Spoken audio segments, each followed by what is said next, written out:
Hello, friends. When you go back and look at the long history of fighting games, 1991 is often cited as the year fighting games made it big.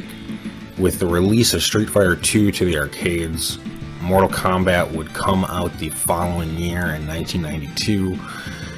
It's hard to overstate the success of these two titles and how instrumental they were to bringing fighting games to the mainstream.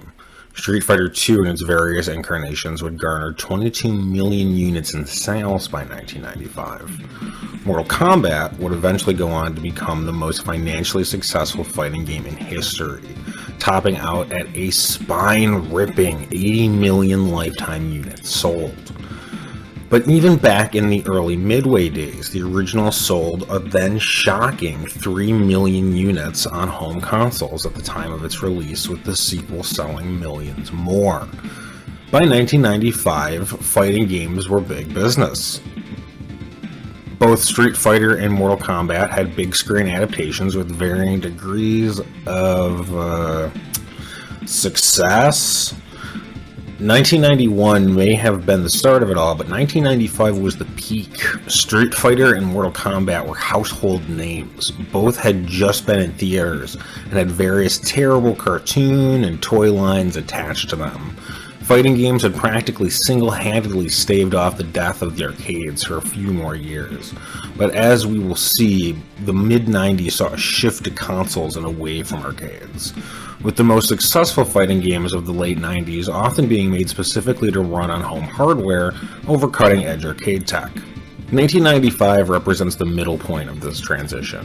Arcades aren't dead yet, but the Saturn and PlayStation are indisputably the future of gaming. Arcades have become a sort of testing ground in order to see what needs to be fixed or tweaked.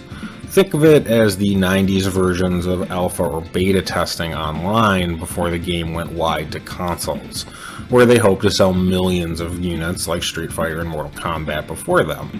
So there were a lot of fighting games being pumped out on the heels of Capcom and Midway success, typically falling into being a Street Fighter or Mortal Kombat clone, or some abomination featuring aspects of both. There were, however, companies doing God's work, putting out high-quality button bashers that were blazing new polygonal and sprite-based trails. Of the nearly 30 fighting games that came out in 1995, the big hitters we will be talking about are Tekken, Virtua Fighter, Street Fighter, Marvel Super Heroes, King of Fighters 1995, and Mortal Kombat 3 Ultimate. There are so many more incredibly good fighting games from 1995. Cyberbots, Fighting Vipers, Killer Instinct 2, Soul Edge, Galaxy Fight, Darkstalkers Revenge, Samurai Showdown 3, and a personal favorite, Real Bout Fatal Fury. But, if I'm being honest with myself, and all of you, none of these games are truly in contention for Best of the Year. So let's just enjoy some nice B-roll footage from these games instead.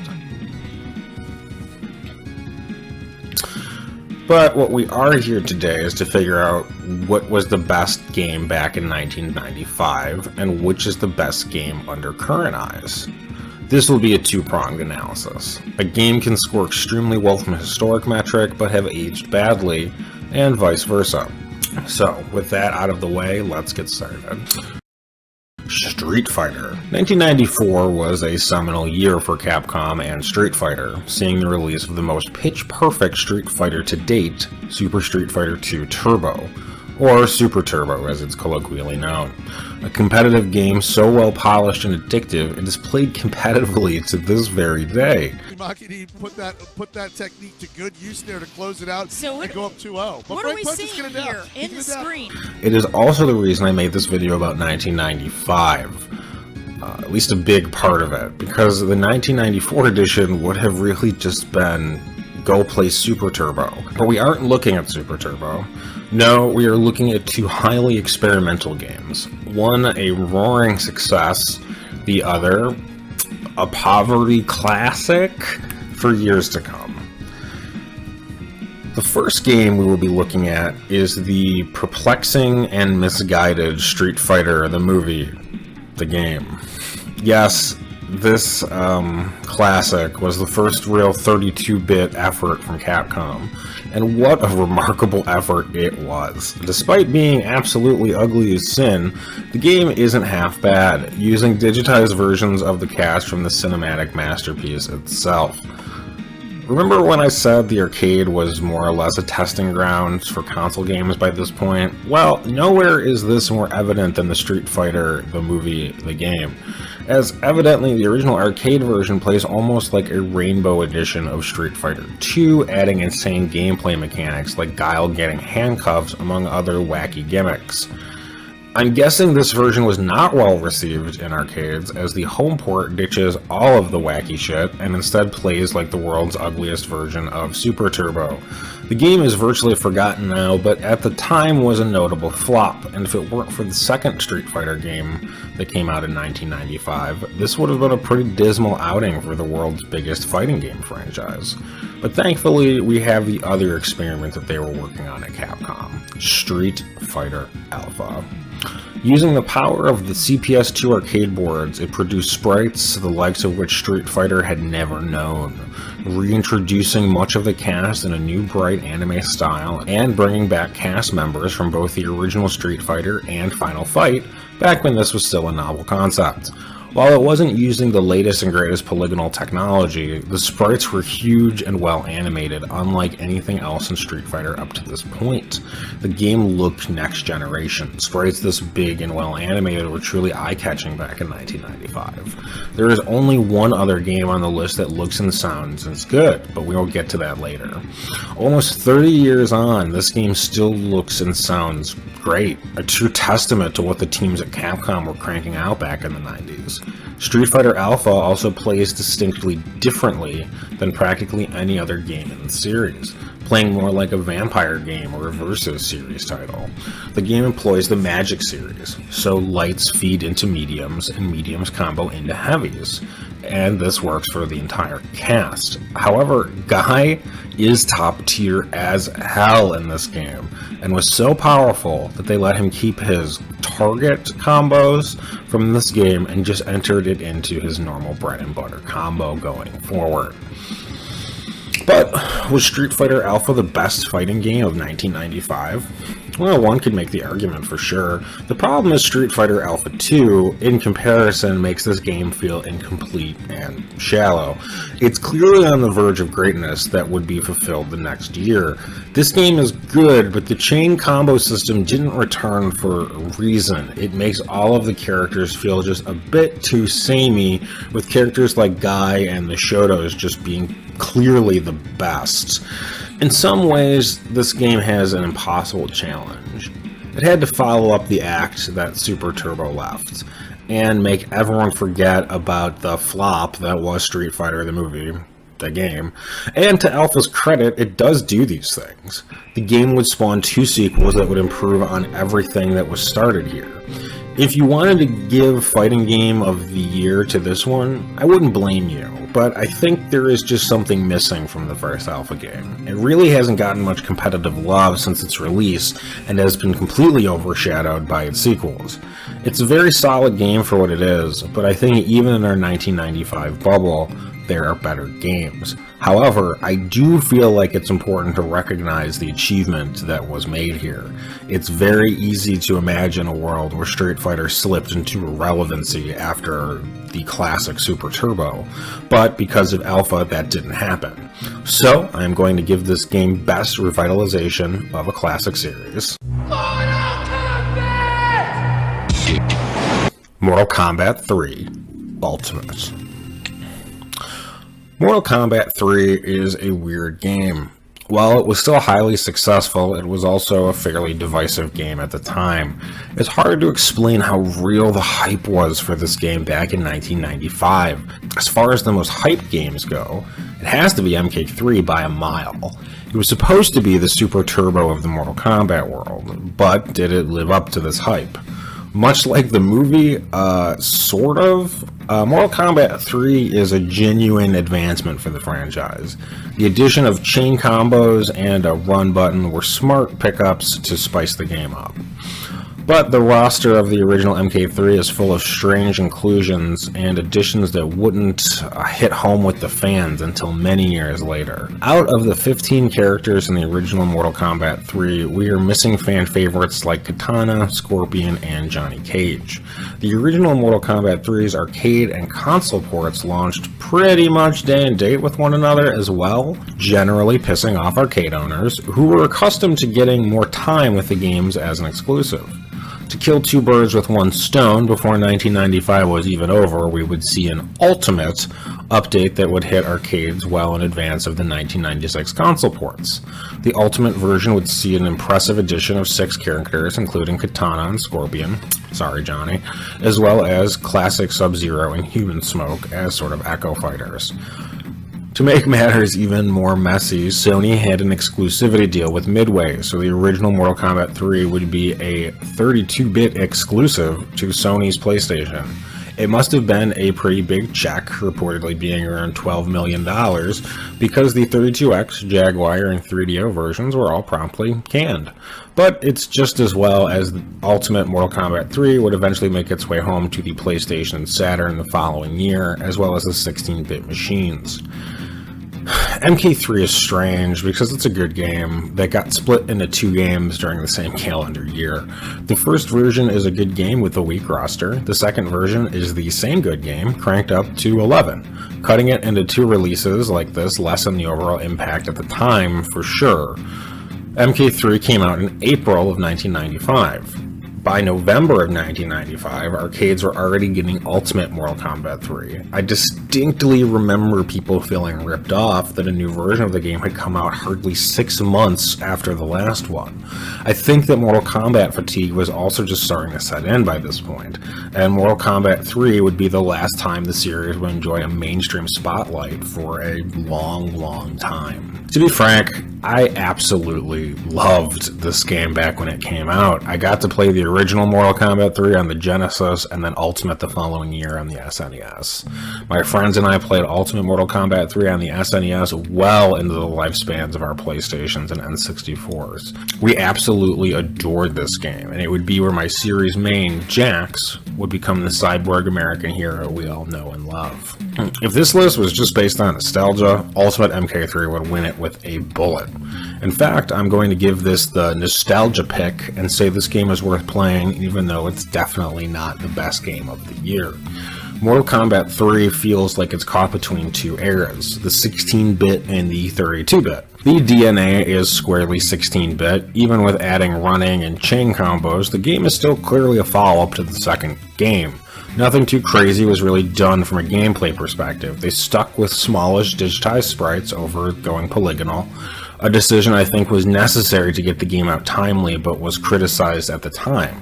Frankly put, digitized sprites were just so 1994.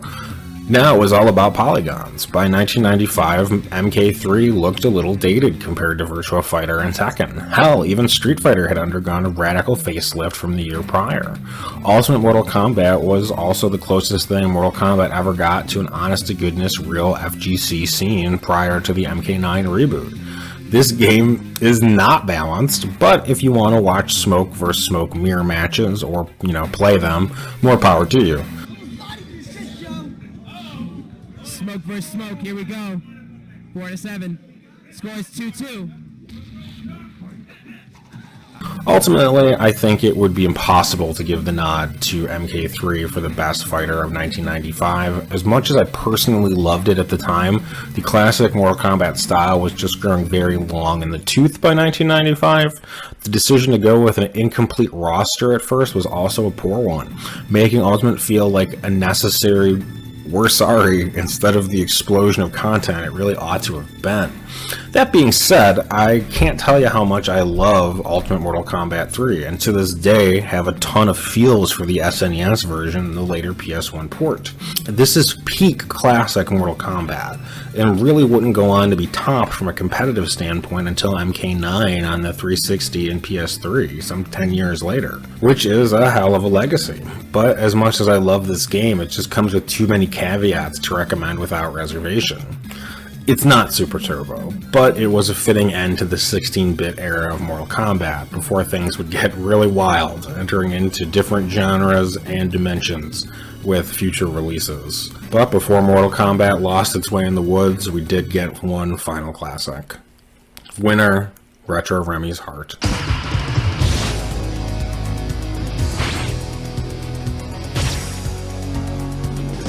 Virtua Fighter. What a messy year 1995 was for Virtua Fighter. Seeing the release of 3 titles to the Sega Saturn in North America all in the same year. Why? Because Sega didn't own a calendar, I guess. The original Virtua Fighter would release in May of 1995 for the Sega Saturn in the US, and it would be a buggy mess. The remix version of Virtua Fighter, adding texture to the models, would release in October of 1995 for the Saturn. Finally, the critically and player-lauded Virtua Fighter 2 would be released in November of 1995 for the Saturn, ending the absolutely nonsensical run of releases in the West. Virtua Fighter 2 originally came out for the arcade in 1994, and wowed audiences and critics with its pseudo-3D gameplay, great animations, and simple controls. Word has it that by 1996, Virtua Fighter 2 had sold over 2 million units, which is certainly nothing to sneeze at. Virtua Fighter was the face of polygonal gaming up until a certain king of Iron Fist would steal that crown. So, should any of these games be deemed the best fighting game of 1995, either back in 1995 or today? No. No, they shouldn't. I love Virtua Fighter, but these releases all have technical issues on the Saturn. And even a technical achievement like Virtua Fighter 2 has pretty severe cutbacks in terms of its arcade presentation. But even if they were arcade-perfect ports, the biggest problem with these games is that they don't actually play in 3D space. These are 2D games that just work with polygons. Where you end up in the ring is almost random. The game does a good job of pretending to be 3D, but ultimately it's still very limited feeling compared to the third entry and beyond. If you were to tell me that your favorite fighting game of the era was Virtua Fighter, I would definitely respect it. For its time, it was revolutionary, but boy, it is hard to go back to now.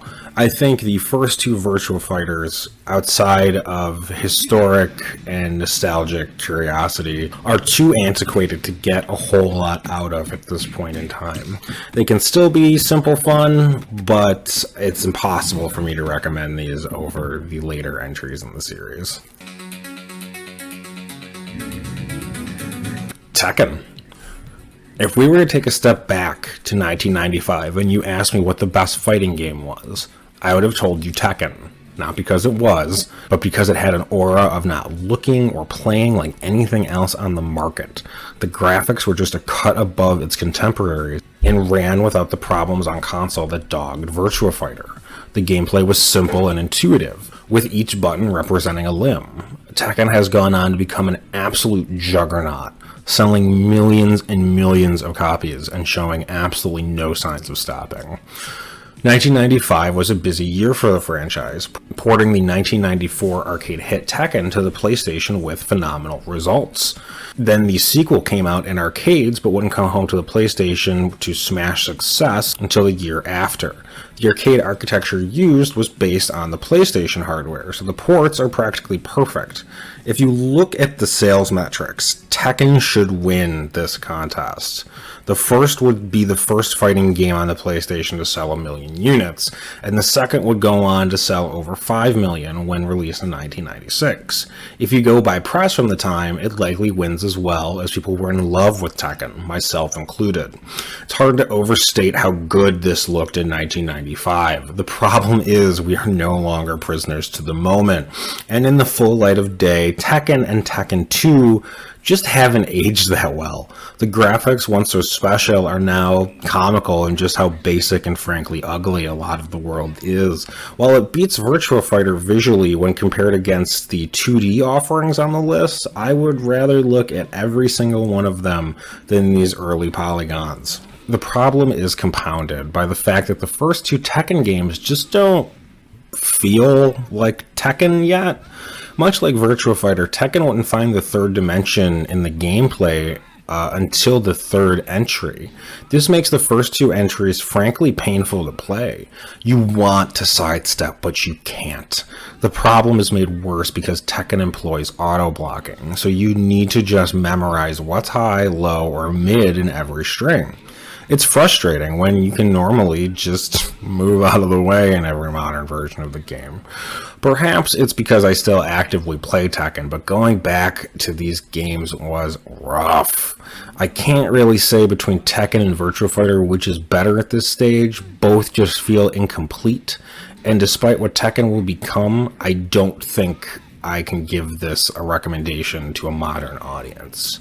But it seems unfair to put Tekken 2 or Virtua Fighter 2 in the cold simply because their sequels would go on to top charts and light up competitive hearts for years to come. But I just can't reconcile giving either game the top spot from a modern perspective either. Neither really plays that well anymore, and the other games on this list have just aged more gracefully. But Tekken and Tekken 2 deserve recognition for being the top games of 1995 in 1995, even if some 30 years later it hasn't held on to all of its luster. It would be a grave injustice to not give Tekken this award. It must be stated that Tekken won the year of 1995 in its day. Perhaps Mortal Kombat had more hype and technically had more sales at the time, but Tekken would lay the groundwork for a fighting game empire that would sell millions and millions over the next decade, while Mortal Kombat was trying to figure out how to make a good fighting game again. Winner, best game of 1995 in 1995, Tekken. The King of Fighters, 1995. This game came so close to just being my overall pick. I can't even begin to communicate the inner turmoil I went through between choosing between this and the overall winner. I love King of Fighters so much, and this is where KOF started to truly come into its own.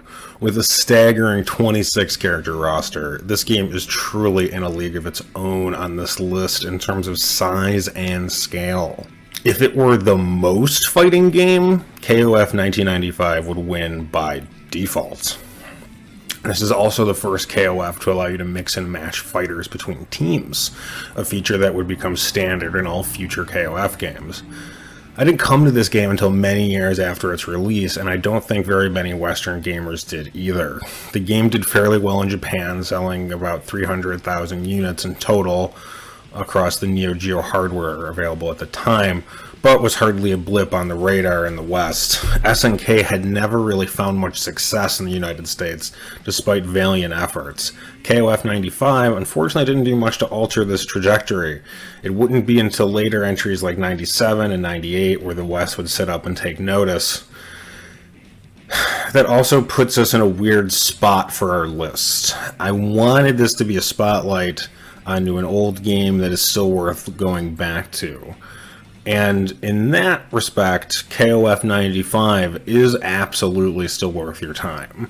KOF 95 isn't like Virtua Fighter or Tekken 2, it is still mechanically clearly King of Fighters. But simply put, it is also KOF 94 with a single new character. And maybe that character is Iori, and maybe he's amazing, but it's still a single new character. And if we're being honest, while this game is good, it is a balance patch of KOF 94. It doesn't quite hit the same mechanical heights of later entries in the franchise, like 98, 2002, or 11. There just wasn't anything special about this particular King of Fighters to give it the nod over any of the other of the era. If I'm being honest, I would probably never play this game over 97 or 98, but that isn't to say it's not a good game. So 95, when I was playing it for this review, the sprite work really just struck me back as pretty amazing. So at this time, polygons were all the rage, but the just beautifully intricate sprite work of both King of Fighters 95 and the similarly beautiful Metal Slug showed that the Neo Geo hardware, while old, could still really put up a fight in terms of just looking great. And this game is readily available on all major platforms at this point because of diligent re-releasing of most of SNK's back catalog at this point. Winner of most fighting game of 1995, The King of Fighters, 1995. Marvel Superheroes. If my fuzzy memories are to be believed, I think this is the first fighting game I have ever played. I needed to stand on a step stool in order to play this at the movie theater back in 1995, and I was absolutely mesmerized by the sprite work. It was like playing a Saturday morning cartoon show, and the cabinet itself was just larger than life. This is the only other game that not only looks as good as Street Fighter Alpha, but surpasses it in every way. I have no clue how they squeezed this much power out of the CPS-2 this early into its life, but the results are spectacular. Not only does this game look and sound amazing, but the gameplay is still as fast and frenetic as it ever was, with a combo system that is as open-ended as it is completely unbalanced. Marvel Superheroes is one of those rare fighters that's fun at both a high level and a low level, and makes the player feel like a badass just for playing the game. The second game in what would become known as the Capcom Vs. franchise, preceded by X-Men Children of the Atom and followed by X-Men vs. Street Fighter, Marvel Superheroes is often kind of just forgotten about. It isn't the first in the Vs. series, and it isn't Marvel vs. Capcom 2, so who cares? Well, I'm here to tell you that Marvel Superheroes carves out its own niche to be different enough from what came before and what came after to still be worth playing. One of my personal favorite things about Marvel Superheroes is that it has a mechanic based around the Infinity Stones. Each stone, power, reality, time, etic, grants you special in-game bonuses. Gaining life back, multiple hitboxes, getting projectiles to cover the screen.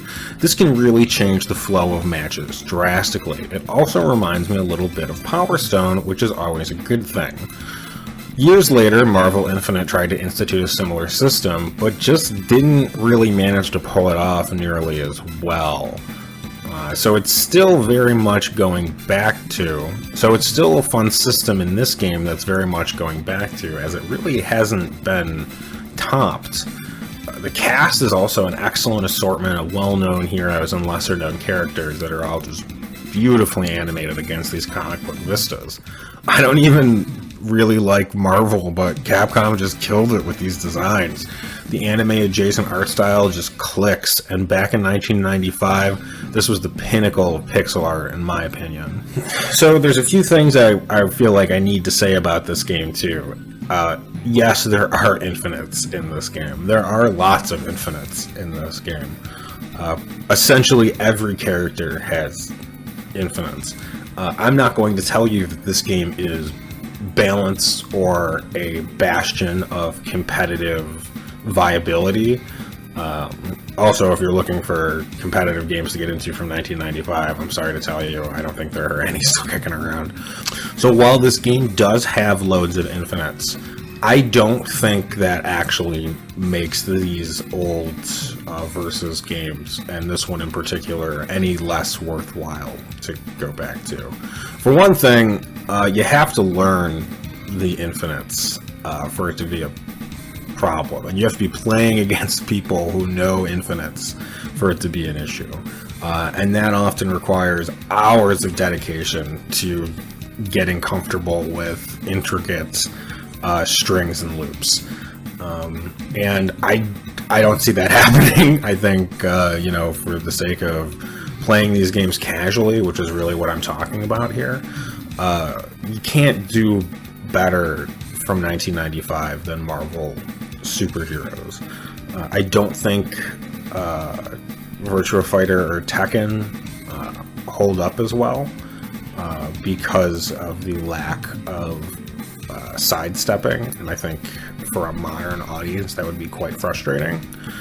And I also think that in terms of being approachable that Marvel Super Heroes is better than King of Fighters, even though I think King of Fighters 95 is probably a better game. But in terms of being approachable for a modern audience and not getting completely overwhelmed even at the character select screen, I think that Marvel Super Heroes is our clear winner. So, best fighting game from 1995 to play today, Marvel Super Heroes. One final note is because of the licenses involved in this game has been stuck in licensing jail / licensing hell since 1997 when it came out to the PlayStation 1 and Saturn. So this game hasn't been re-released in any meaningful capacity since then, even when they were releasing these games online in the wake of Street Fighter 4's success. This was not one of the games that got included. So the only way to play this game currently is to either track down a Saturn or PS1 or to play the arcade ROM via emulation. Whichever you choose to do is up to you. Do know that of the home conversions, the Saturn version is the more complete, but the arcade ROM is out there too. The footage you're seeing is of the Saturn version, as that is the version I've played by far the most. As a final note, why did I pick 1995 specifically? Why was this the peak? Because it was the last year that fighting games were at their absolute zenith in terms of the peak of their cultural impact, and really haven't tasted the same kind of success since. 1996 would see the release of many excellent fighting games, but it would also see the release of Mario 64 and Crash Bandicoot, and the birth of the 3D platformer revolution that would take over in the next couple years. It wouldn't leave fighting games completely in the dust, not yet, but the combination of the 3D platformer boom on console and the first-person shooter explosion that was happening on PC that was slowly trickling its way onto consoles in the form of Doom for the PS1 or GoldenEye for the N64. Fighting games were just by no means dead after 1995, but they were just one of many genres that had to play host for the attention of the gamers of the time. And what we would see is over the coming years, fighting games would lose this battle for relevancy to the point where Capcom itself would essentially abandon the genre that they helped create. And SNK would go out of business and have to come back like a phoenix. Sega would abandon fighting games altogether and hasn't touched the genre with an update to the Virtua Fighter series since the last version of the game came out for the PS3 and 360. There have been balance changes, but the core game itself is a PS3 360 game. The only company that never lost the light was Namco, who continued to produce high quality Tekken games just in their own bubble and wasn't as affected by the downturn as everybody else was. But 1995 was the peak, and we would see about 5 years later fighting games would be almost completely irrelevant despite releasing some of the best ever made, and we wouldn't see a revitalization of the genre until arguably Street Fighter 4 would come out some 10 years later. And maybe we'll take a look at that at some point. But I wanted to cover this year, especially because it was a year very near and dear to my heart. I loved a lot of the games on this list from a nostalgia point of view. So thank you for joining me. I'm Retro Remy, and I hope you enjoyed this look into a snapshot into the golden era of fighting games. If you enjoyed, please like and subscribe. If there are any specific retro gaming topics you want me to cover, just post in the comments and I'll take a look. Thanks, and take it easy.